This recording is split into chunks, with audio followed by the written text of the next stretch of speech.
Continuamos con la entrevista de Informa TVX. María Elena Rivera Sarmiento, coordinadora del programa de políticas públicas de Fundaungo, se encuentra con nosotros.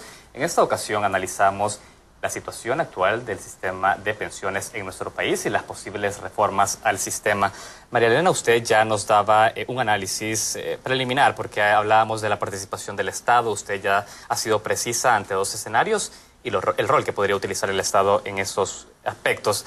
Ahora, en materia fiscal, lo hemos dicho, 400 millones de dólares anuales se erogan por parte del sector público para pagar pensiones en nuestro país. El gobierno ha dicho, esta deuda será insostenible en un tiempo. ¿Fundaungo tiene propuestas para hacer sostenibles fiscalmente las pensiones con el esquema actual?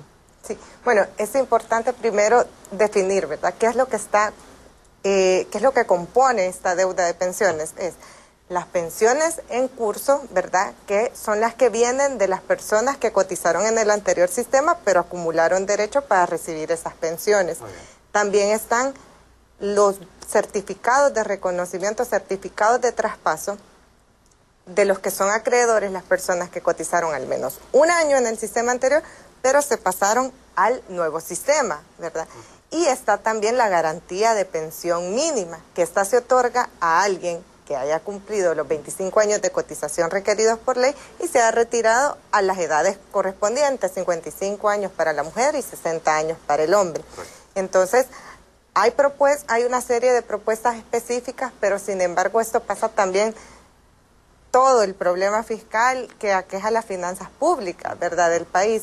Sin embargo, hay algunas medidas que pueden contribuir, ¿verdad?, a disminuir un poco la presión que generan estos costos de la deuda de pensiones en el sistema. Por ejemplo, en las recomendaciones del diagnóstico del sistema de pensiones se planteaba la implementación de la pensión vitalicia. ¿Cómo puede esto ayudar?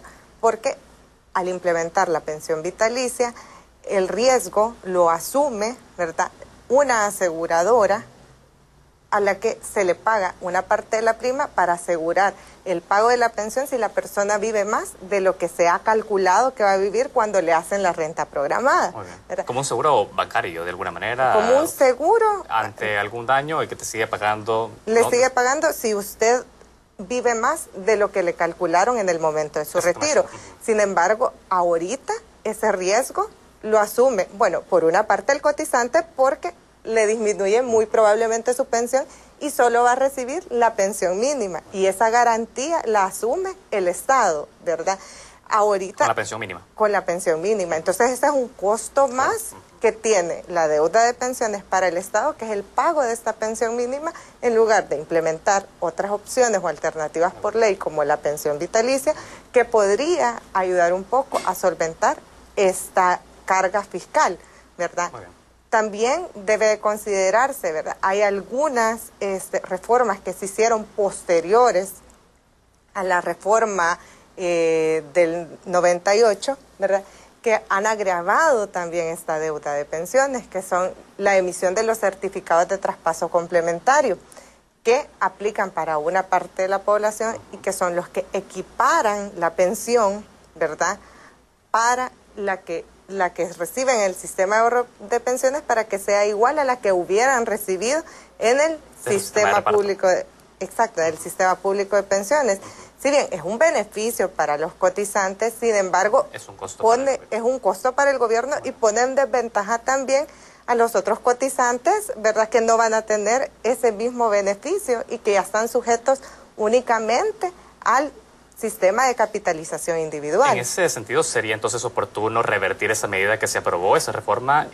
Debería de analizarse su implementación y su viabilidad. Económico-financiera, ¿no? Económica y financiera. Muy bien. Usted ya ha mostrado más bien ha planteado en análisis algunos de los factores que están ejerciendo mayor presión fiscal al gobierno.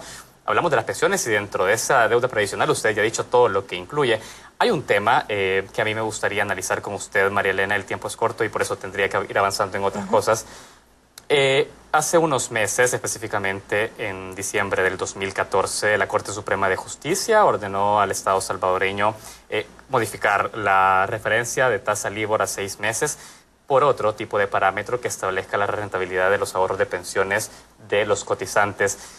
Fundaungo ha evaluado, o más bien qué tipo de análisis hace sobre cómo el gobierno ha reaccionado a esta sentencia. ¿Conoce si ya ha asumido una nueva tasa de referencia o cuál debería ser el procedimiento para poder hacerlo? ¿Podría usted explicarnos sobre esto? Bueno, sí, precisamente tenemos estimaciones sobre el impacto que estaba teniendo el fideicomiso de obligaciones previsionales por la baja tasa que pagaban los certificados, y hemos estimado que el costo de oportunidad o lo que se dejó de ganar por esta baja tasa y esta alta concentración de los fondos a diciembre de 2014 equivalía aproximadamente a 957 millones de dólares que dejaron de recibirse en los fondos de pensiones y por tanto en las cuentas individuales de cada uno de los cotizantes. La recomendación que nosotros hacíamos desde Fundaungo y a raíz de este análisis era el subir esta tasa, ¿verdad?, que se estaba reconociendo, pero hacerlo de manera gradual y de manera incremental. ¿Cuánto era la tasa actualmente con la referencia LIBOR en general?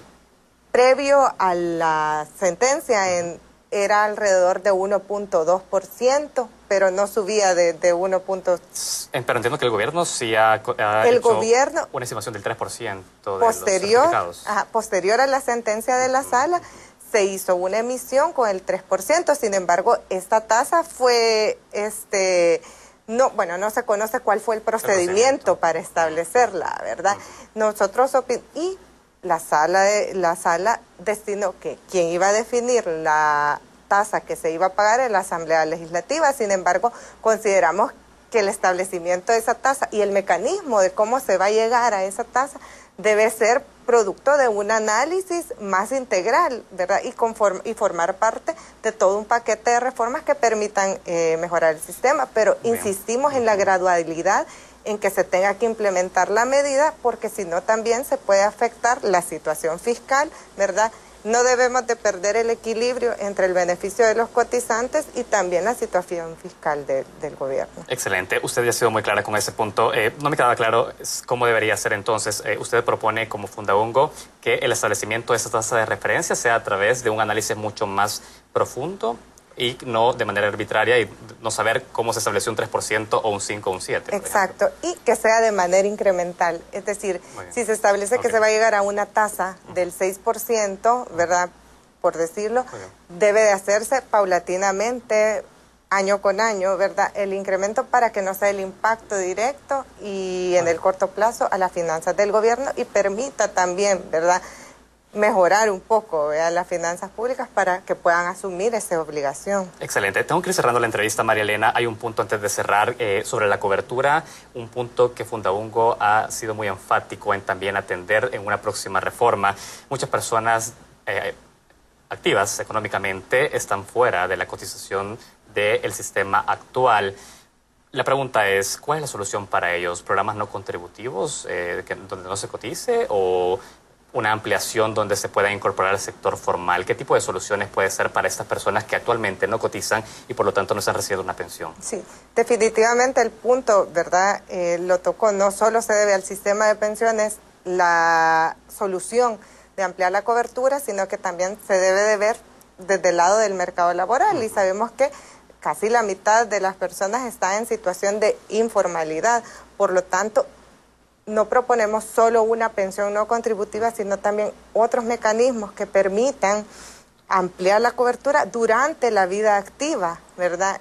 Se han analizado experiencias del monotributo, por ejemplo, que permiten también encaminar hacia la formalización a todo este tipo de trabajadores, que esto consiste en pagar un porcentaje, ¿verdad?, de los ingresos o un monto fijo, perdón, de los mes a mes, y que permite pagar impuestos y también pagar a la seguridad social. Por lo tanto, van acumulando una parte que le garantiza por lo menos una pensión básica al fin cuando lleguen a su vida o al fin de su vida activa o a su etapa de retiro.